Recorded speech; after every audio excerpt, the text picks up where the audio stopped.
Nintendo is one of Japan's most famous companies. Founded over 100 years ago, the company has helped create some of our most treasured childhood gaming memories. I remember playing Super Mario 64, trying to collect those 120 stars, getting up early in the morning to play Diddy Kong Racing, rushing home to play Goldeneye 007. Good memories. But I'm not going to talk about the Nintendo 64 today. Instead, I'm going to talk about a later Nintendo product, the weirdly named Wii. Introduced in 2006, the Nintendo Wii began as a bold move, zigging where everyone else was zagging, and at first it worked brilliantly. By 2013, it had sold over 100 million units. But the market changed, and the innovative strategy ran out of gas. Unlike the N64 or the PS2, the console is today largely forgotten, collecting dust in living rooms everywhere. This video is about the Wii's rise and fall. But first, I want to talk to you a little bit about the Patreon. If you want to help support the channel, you might want to take a look at the Early Access tier. Early Access members get to see a large backlog of videos queued up and waiting to be released to the public. Lately, I've been expanding the scope of the channel to brand new topics and areas. You might notice a recent streak of videos on Japan and South Korea. There's more coming, and Early Access members get to see it first. So head on over to the Patreon page and take a look. I deeply appreciate anything you'd be able to sign up for. Thanks, and on with the show. Nintendo began developing what would eventually become the Wii in the wake of the GameCube. The GameCube was Nintendo's attempt to retake share lost during the Nintendo 64 generation. It failed in that aspect. The GameCube's target audience was too young, ages 7 to 16. Core gamers thought it was toyish. It used the proprietary optical disc format, while the competing PlayStation 2 doubled as a DVD player, which was useful. And the GameCube could not connect to the internet. The PS2 won the generation with over 155 million units sold. The console is still the best-selling game console of all time. The GameCube sold far fewer than that.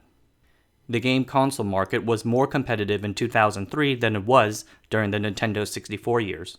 Tech giant Microsoft had entered the fray with the Xbox, challenging Sony PlayStation in technical specs and capturing a significant share of the core gamer market. Competing in the technical arms race between Sony and Microsoft seemed more challenging than ever before. There was some good news. Nintendo still had a strong grip on the handheld market with the Game Boy Advance and its follow-up, the Nintendo DS. The resounding success of the DS, actually, with its 150 million units sold, got Nintendo management thinking. Nintendo decided to turn a weakness into a strength. Right from the start, they leaned into the argument that the Wii would not be as powerful as its competitors. Then CEO Satoru Iwata said best, "While some people put their money on the screen, we decided to put ours into the game experience." The Wii's CPU power was nowhere near that of its console competitors. The Wii had a 729 MHz processor from IBM, less than a third of the 3.2 GHz processors in the PS3 and Xbox 360. The Wii did not have big hard drives. The Xbox had removable hard drives up to 1 TB large. The PS3 had a 40 GB hard drive. The Wii had just 512 MB of internal flash memory, not counting SD card storage. The Wii did not have HD video. It maxed out at 480p. It could not play DVDs, nor could it put out Dolby 5.1 sound. The PS3, on the other hand, did more than just play DVDs, it played Blu-rays too. And while the Wii did have some online capabilities, those paled compared to the sophistication of Xbox Live and the like. But what the Wii did have going for it was that it was motion controllable, family-oriented, and offered something new. Nintendo targeted the Wii as the console for gamers of all ages, genders, and cultural backgrounds. Its small size, compact look, and low price, 30% lower than the competition, made it low risk for families to try out. The company targeted non-traditional gamers outside of the core gamer demographic. To be more specific, women and seniors over the age of 60. The first advertisements featured a number of different demographics playing and enjoying the Wii at home. A later TV campaign featured British actress Helen Mirren, 65 years old at the time. The game themselves reflected the strategy. Nintendo's early Wii games featured easy-to-play titles like Brain Training and Wii Fit. The console itself included the sports simulation game Wii Sports, where players would use the Wii motion controller to mimic real-life sports actions like swinging a racket. Wii Sports sold 80 million copies and is Nintendo's best-selling game ever. In business school, this strategy is referred to as the blue ocean strategy. The idea of the blue ocean is that all companies decide in which ocean they want to swim. Red oceans are bloody, super competitive markets where people compete on the basis of price, quality, and customer service. They struggle, thus, to stand out from the crowd. Blue oceans, on the other hand, are unknown markets where things are not as well defined. Companies in a blue ocean strategy are offering something brand new and can sail on with little to no competition. Smooth sailing. Nintendo's blue ocean strategy succeeded wildly, at least at the beginning. The Wii outsold its competitors right from the start. Its November 2000 launch was Nintendo's biggest ever in the Americas, Japan, and Europe. The company sold 3.2 million units worldwide before the year was out, despite extensive shortages, and was working hard to meet demand. Shortages would continue into the following year. The Wii received praise for making games more accessible to casual users. Researchers found a variety of unexpected applications for the Wii, publishing papers about its usage in physical therapy and Parkinson's treatment. Business school professors rushed to write papers about the success of the blue ocean strategy for the Nintendo Wii. Sales were strong going into 2010, spurred on by a price cut, but blue oceans never stay blue for very long. Wii sales started to plateau and then decline throughout 2010 while those of its competitors chugged along. By 2012, both the Xbox 360 and the PlayStation 3 were outselling the Wii on both the hardware and software side. The Wii still outsold them both in terms of total sales, but by now, the platform was deep into its decline. So what went wrong? Why couldn't the Wii keep up and capitalize on its early momentum? At the start, Sony and Microsoft fell to second and third place within the home gaming console market, but they keyed in on certain aspects of what made the Wii so popular and copied it. In 2010, Sony launched the PlayStation Move, a motion-sensing game controller platform for the PS3. You use a handheld wand similar to the Wiimote, and a camera tracks its movements as you move it around. Microsoft went a step further and launched the Kinect. The Kinect used infrared sensors to detect movement without the need for any game controller at all. Sony and Microsoft did not replicate the exact same features as the Wii or the Wiimote, but they did not have to. They only needed to bring out something that could do a good enough job in replicating the motion control functionality. It reminds me of how Instagram launched Instagram Stories, a feature from Snapchat, and henceforth checked Snapchat's growth internationally. The feature scratched the consumer itch, and the novelty went away.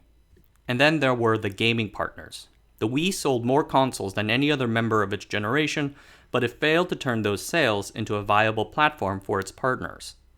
To give a better understanding of what I mean by that, let us briefly talk about developers. There are two types of games and accessories in the home console gaming industry. There are first-party items, things made by the console manufacturers themselves, and then you got third-party items, things made by other companies.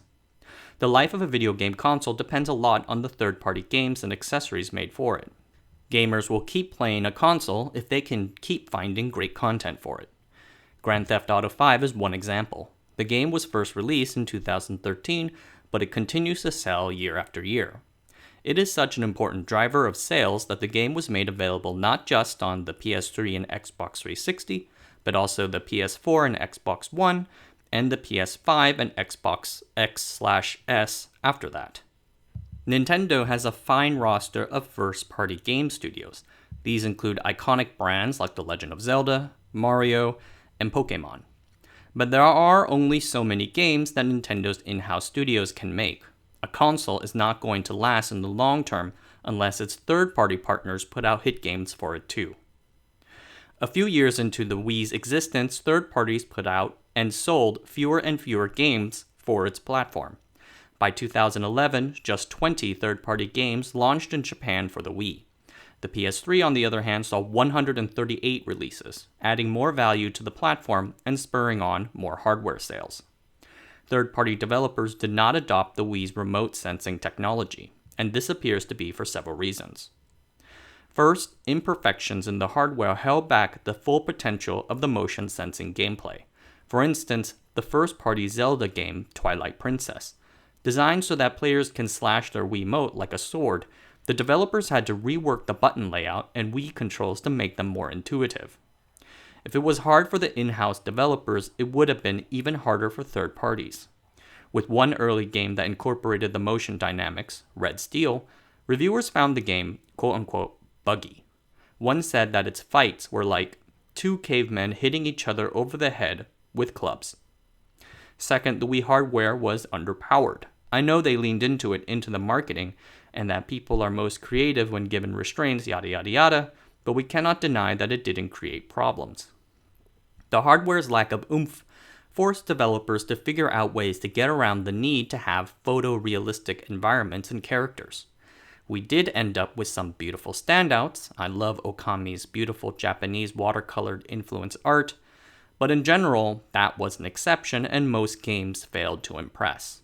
Third, unlocking novel gaming experiences with the Wii progressively required the purchase of additional accessories, whether that was a plastic instrument for Guitar Hero, a classic controller, or the Wii balance board. Not every user bought these, and it restricted each game's addressable audience. And lastly, 2011 saw the beginning of the rise of mobile gaming. The casual gamer realized that they did not have to purchase a 250 piece of hardware and its expensive accessories to play a simple video game. Now everyone had a powerful gaming device in their pocket. The Apple App Store and its free-to-play games stole the casual gaming market out from under Nintendo, disrupting the disruptor. Today, the mobile gaming industry is far larger than any console maker out there. Nintendo attempted to bottle lightning a second time with its next console release in 2012, the Wii U. But consumers saw its big gamepad controller as nothing more than another tablet device and were disappointed by a lackluster lineup of launch games. The Wii U sold very poorly, and Nintendo had to go back to the drawing board. It sold less than 15 million units, which is a big drop from the Wii's 150 million plus. Reflecting on it, you might call the Wii a successful failure. You have to admire how Nintendo hit a home run off an unproven idea and managed to sell a lot of consoles with it. But to go out on a limb, I would argue that the Wii device did not have a lasting impact on popular console gaming culture. An ecosystem needs participation from third parties to grow and last. If your partners cannot succeed on your platform, then your ecosystem is likely to end up being only a flash in the pan. Alright everyone, thanks for watching. That's it for today. If you want more content, feel free to hit up the email newsletter or check out the Patreon, and then you can watch some of the early access videos. If you want to drop a line and say hello, then you can email me at john@asianometry.com. I will try to get back to you as soon as I can. Until next time, I will see you again later.